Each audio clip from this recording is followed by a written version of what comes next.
MTV news Kannada ವಾಹಿನಿಗೆ ಸ್ವಾಗತ. ಕೊಪ್ಪಳ ಜಿಲ್ಲೆಯ ಕುಕನೂರು ತಾಲೂಕು ಪಟ್ಟಣದಲ್ಲಿ 207ನೇ ಭೀಮಾ ಕೊರೆಂಗ ವಿಜಯೋತ್ಸವ ಆಚರಣೆಯನ್ನ ಅಂಬೇಡ್ಕರ್ ವೃತ್ತದಿಂದ ವೀರಭದ್ರಪ್ಪ ವೃತ್ತದವರೆಗೆ ಈ ಮೆರವಣಿಗೆಯನ್ನ ಅದ್ದೂರಿಯಾಗಿ ಆಚರಿಸಲಾಗಿದೆ. ಈ ವೇಳೆಯಲ್ಲಿ ಕೊಪ್ಪಳ ಜಿಲ್ಲಾ ಬಿಜೆಪಿ ನಾಯಕರು ಆದ ಕೆ ಬಸವರಾಜ್ ಕ್ಯಾವಟರ್ ಹಾಗೂ ಕೊಪ್ಪಳ ಬಿಜೆಪಿ ನೂತನ ಜಿಲ್ಲಾಧ್ಯಕ್ಷರು ಆದ ಬಸವರಾಜ್ ದಡೆಸೂರ್ ಇವರ ಈ ವಿಜಯೋತ್ಸವ ಕಾರ್ಯಕ್ರಮವನ್ನು ಚಾಲನೆ ನೀಡಿ ಈ ಕಾರ್ಯಕ್ರಮದಲ್ಲಿ ಇವರು ಕುಣಿದು ಕುಪ್ಪಳಿಸಿದರು.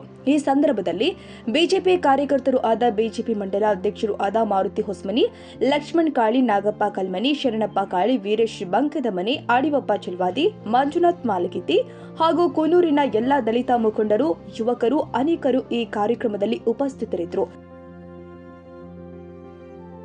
ತಾಜಾ ಸುದ್ದಿಗಾಗಿ ಎಂಟಿವಿ ನ್ಯೂಸ್ 24x7ಗೆ ಸಬ್ಸ್ಕ್ರೈಬ್ ಮಾಡಿ ಮತ್ತು ಬೆಲ್ ಐಕಾನ್ ಅನ್ನು ಒತ್ತಿ. ತಪ್ಪದೇ ಲಿಂಕ್ ಶೇರ್ ಮಾಡಿ.